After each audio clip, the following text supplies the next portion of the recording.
Welcome, everybody, to another episode of Sports Geek. Wow, what a day! What a day. Juan Soto is most likely going to be traded to the New York Yankees. What can you say about that? Juan Soto, New York Yankees. They're getting the lefty bat that they've always needed for a very long time. The lineup's been completely unbalanced, and now it's not finalized yet, but according to sources, Jeff Passan of ESPN said that there's a deal in place. Names have been exchanged. Right now, the Padres are going through the medicals, which can take time. They're saying hopefully it'll happen tonight, which would be awesome. But when you trade four pitchers and a catcher to a team, medicals can take a while. I mean, everybody's trying to rush this thing and say, what's the holdup? They've announced it since this morning. What's going on? It's medicals. And if anything, the Padres want to be thorough. Jeff Passan of ESPN did say that he doesn't think that anything's going to blow up the deal. So they've seen stuff where things like this happen, and then all of a sudden something blows up and the trade's off, the deal's off. But he doesn't anticipate that. What he's saying is that they're just reviewing medicals and paperwork, for 5 players, which is a lot. In return, the Yankees would get Juan Soto and Trent Grisham, 2 lefty bats. Plus, they signed Alex Verdugo the day before. Well, didn't sign, traded for him. My apologies. So it's an exciting time for New York Yankee fans. I'm super excited. I can't wait for the season to start. And from what I'm hearing, they also want to get Yoshinobu Yamamoto, which is, 3-time MVP pitcher in the Nippon Japanese League. And if they can pull that off, that'll be one successful winner for the New York Yankees. So I'm super excited. I'm like a kid in a candy store. Just super, super, super cool. Once again, my name is Errol. I'm your host with Sports Geek, and just happy you could be here with me to celebrate this time. Eventually celebrate. We can't really pop the champagne bottles yet, but this is super cool. Like a baseball, when the Yankees act this way, it's good for baseball. When the Yankees are in it, more people watch. They're a global team. It's as much as you might hate the Yankees are good for baseball all around. TV ratings are higher. Everything is better. You can love them, you can hate them. But one thing I got to say is that when they go out and get the players that they want, don't care if you guys are being say they pay for them. Who cares? I don't care how they get them. It's just great for the entertainment, industry of baseball. It's a show. It's a program. You draw the big stars, get the big bats, get awesome pitchers. Just, you can't ask for anything more. So I was also hearing that this deal almost fell apart. As you know, they said that it had stalled. The Padres and the Yankees were talking earlier, I guess probably right after the World Series ended. They probably started talking a little bit, get to know,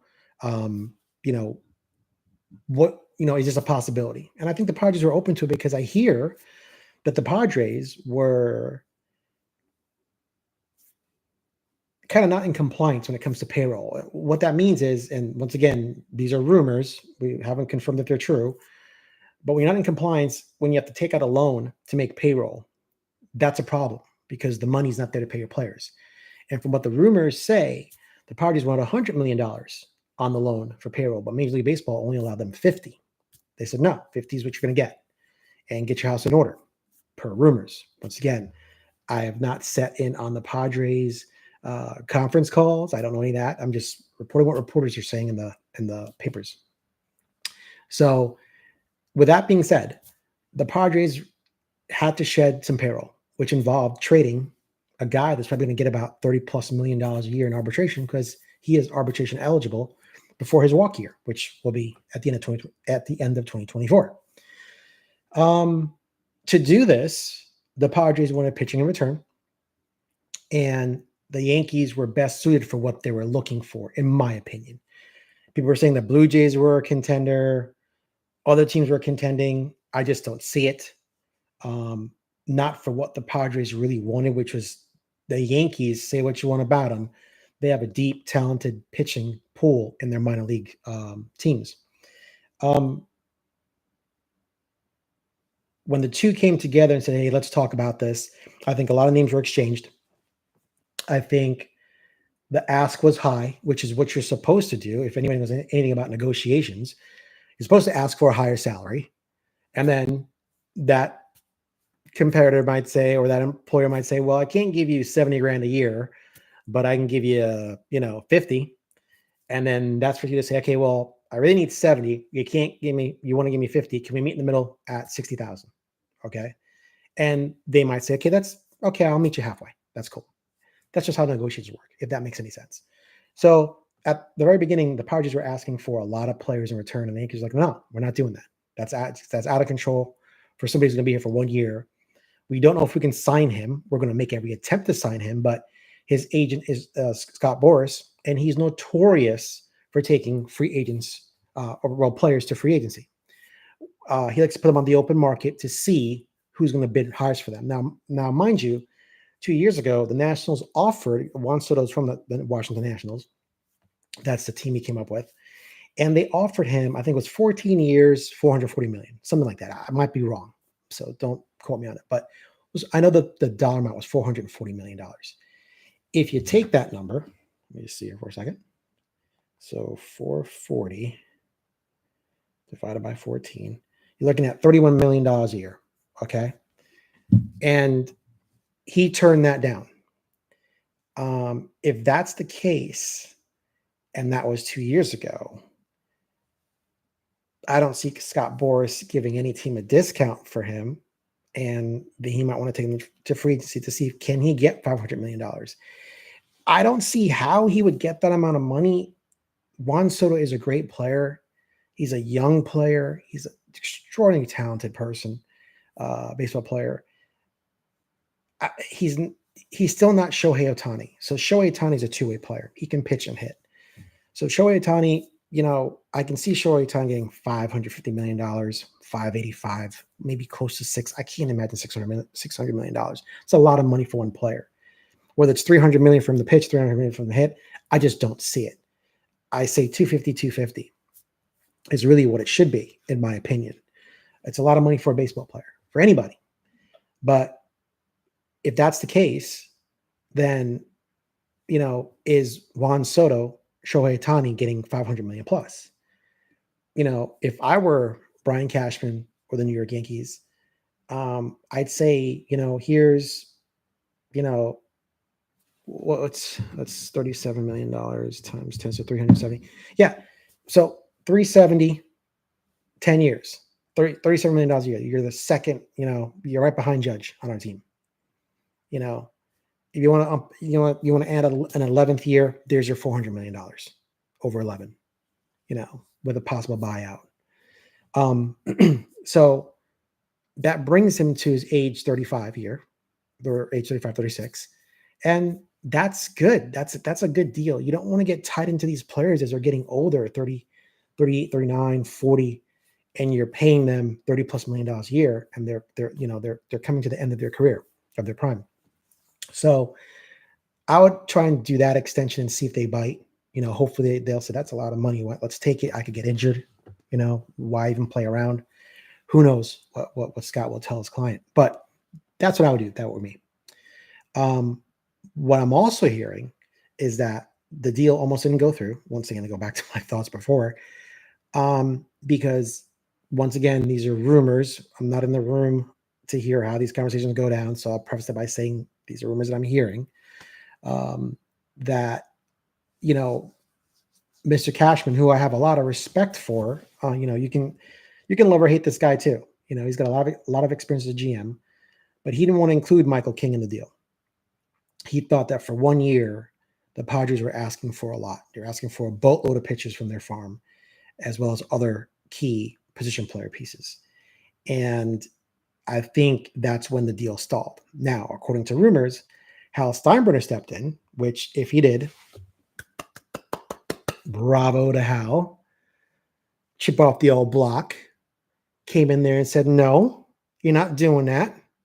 Absolutely not. Go get me my guy. We went all in on this. If they want Michael King and a few of the pieces, give it to him because this is a transformational player. He's a one of a kind. He's young. We can figure this out. Let's get him. Let's get this done. We need to sell tickets. We need to sell merchandise. We need to make money. It's a business. What are you doing? And I gotta applaud Hal for that. I really do. Like that's something his father George used to do. Like it's his company, right? Like you can't when you have a business and you have multiple departments in that entity and they're running things for you and you're giving up investment money in these departments to bring you a championship team or build something for you and year after year there's failure whether it looks good on paper or not. The Yankees in the past few years have not done their due diligence and their homework. I don't care what they say about analytics. I don't care what they say about some of these players that they've acquired. They've acquired some players that honestly they didn't do enough due diligence on because the roster has been flawed for a very long time. It's been flawed. I get it. Shohei didn't want to play in New York, but we shouldn't have pivoted to Stanton at that point in time. We could have picked up Bryce Harper when we had the opportunity. That would have been a good pickup. And he could have been playing first base right now. Right? So, and he always wanted to be a Yankee. So that's just a shocker to me. Manny Machado, it would have been cool to have him, but once again, we didn't offer him anything. And I don't think, in my opinion, it would have been that much of an impact. I think there were better options at the time. So, we could have had Max Scherzer back in the day. And we chose to get underneath the salary cap and reset our luxury tax. The Yankees luxury like I work for them. The Yankees chose to reset their luxury tax. And I get it. When the percentage is so high on luxury tax, when you have to pay other teams, with profit sharing, to play against you, because that's the Major League Baseball standard, it can get expensive. But I think we did things at the inappropriate time, and then we were left with some of these players that are injury prone. And I could pinpoint to one point in time where this all started. And when we extended, Luis Severino and Aaron Hicks because they had good years for us, I think that's where the downward spiral started, in my opinion. We gave those guys a lot of money, and then they got injured, and then they were never the same. And then we're trying to backfill those positions by trading for players or getting players or a piece here, a piece there. And it was garbage in, garbage out. And I'm pretty sure Hal was like, I'm done with this. Once again, like I said, I respect Brian Cashman.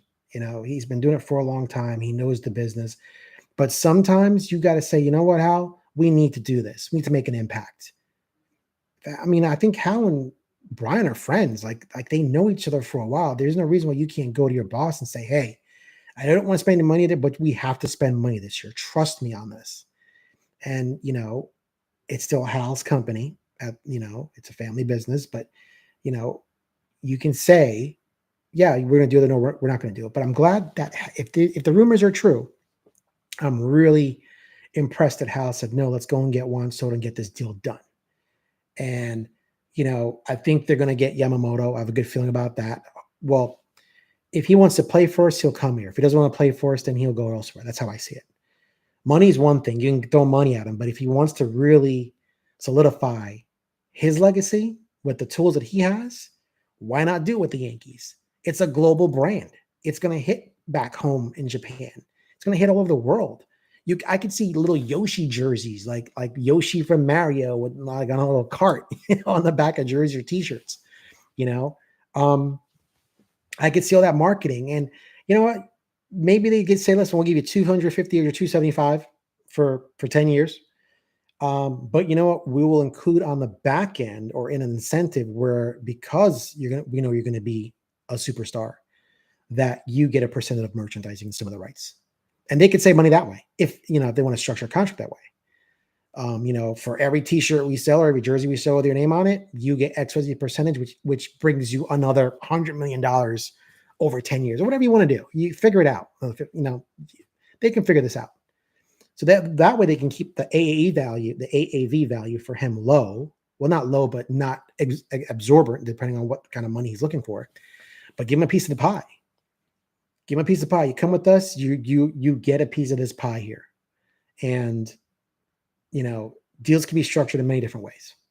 So that's my opinion. I could be wrong. Maybe they can't be structured that way. Who knows? But I think the Yankees are on the right track. They picked up Alex Verdugo, and between Alex Verdugo, Juan Soto, those two pieces right there, the fact that they have contact hitters, not just, Juan Soto's a home run hitter, but he's also a contact hitter. He puts the ball in play. Alex Verdugo is very good at putting the ball in play. I feel that if DJ LeMahieu comes back and has one more good year of DJ LeMahieu, he's another contact hitter that can put the ball in play, right? If Anthony Volpe even hits 250 this year, that's better than what he hit last year. Another person, if he just goes with his natural swing of hitting the opposite field and not pull the ball, he'll get more hits. That's very Jeter-esque. Very Jeter-esque. Speaking of Jeter, Jeter said we need to get Juan Soto. Like, that's crazy. Sean Casey at the end of the Yankee season, we need to get Juan Soto. So I think this is something that's been going on inside Yankee land for a while, that they've been trying to get Juan Soto. I know they tried to get him a few years ago when he was being traded from the Nationals to the Padres. And now, he's actually coming back to the East Coast. So this is all very interesting. I have no idea what's going to happen tonight. I'm hoping the deal finalizes tonight. If not, early in the morning tomorrow, maybe it's an announcement. But man, these are super exciting times. Super exciting times. Hal, thank you for putting your foot down and just saying, hey, let's get this deal done. Let's stop playing around. We've got a lot of work to do. They've got to go get a pitcher, which is probably Yamamoto, and probably some other pieces. I'd love for them to pick up a dedicated closer. I think getting another Clay Holmes is not, when Clay Holmes is good, Clay Holmes is great, if that makes any sense. When he's on, he's fantastic. But when he's not, it's a nightmare. So you really want another solid option in case you have Clay Holmes faltering. So I would suggest getting a closer and then some depth pieces. What are we going to do with Peraza? If DJ LeMahieu is the third baseman, according to what Boone said today, what are we going to do with Peraza? So we don't have a spot for this guy? I mean, if we don't have a spot for him, then we got to trade him, right? But then Hal said, he wanted Volpe and Peraza up the middle. So do we trade Glaber? All right, now you're taking a 270 batting average away from the Yankees, right? Glaber's a good bat. I think sometimes he has low baseball IQ when he's out in the field. Like, his mind's on something else. And I know he's a good person. He's not trying to make those errors. Nobody is when you're on the field. You're trying to play at your best. You're trying to play at 100% all the time if you can. But I think that sometimes the baseball IQ is not there. It's not like Jeter had high baseball IQ. Anthony Volpe has high baseball IQ. I'd say Aaron Judge has high baseball IQ. There's players in the sport, in any sport, that have a high IQ to anything when it comes to what they do. So with that said, I feel there's a lot of little pieces they can do to tweak the team to make it even better. Maybe a couple more bullpen pieces as well. So I just think right now it's the Yankees are being the Yankees. And that's great to see again. That's all the fans ever wanted. That's all the fans ever wanted, was for the Yankees to just be the Yankees. Go out and get your guy. Get your guy. Worry about how you're going to pay for this later. I'm not within reason. Listen, every team has a budget, right? Fans don't realize that just because they're the Yankees and they make money, there's still budgets. They still have companies to run, people to pay, insurance benefits. I can go on and on. Stock options. I don't know, whatever. So when all that's involved, you gotta be careful how you budget. But like I said, there's things you could do when you build a brand like the Yankees and you build it right. People will come out and see those stars, see those players. see the team. They will spend money. They will spend their cash because, listen, Yankee fans are loyal. Loyal. I've been a Yankee fan since, God, 12, 13 years old, 14 years old, something like that. So, I appreciate all what they're doing now. And it feels good to just not be a laughing stock, not just piece a team together with just duct tape and guys that shouldn't really be on the team. So right now, I'm excited and I hope everything goes well tonight. If they announce any deals later, I will come back on and announce that a deal's been done. I'll just create like a little short video and celebrate. Maybe you'll see me drinking a beer or something or popping some Cristal. I don't drink that stuff. But yeah, super exciting times. I think a lot of things are going to happen today. I think the Yankees are in the right direction, the right path. And I'm hoping that once this deal does get finalized and everything, San Diego approves it, along with Major League Baseball, that the next piece to get, is going to be, Yoshinobu Yamamoto, which is the pitcher from Japan. So anyway, my name is Errol. You're listening and watching Sports Geek. And like I said, I'm new to YouTube. Hit that like button, hit that subscribe. Whenever something new comes up, I'll do my best to get on here and update you guys. We talk about sports, we talk about comic books, we talk about collectibles, we talk about Marvel movies, entertainment, you name it, we talk about it. Eventually, the show's just very organic right now. I'm going to figure a few things out. We'll have some music, intros, all that stuff. I'm going to try my best to build some really good shows and have multiple channels for your enjoyment and edutainment as well. So anyway, thanks again. Have a good evening. If anything happens, I'll pop back on. Go Yanks.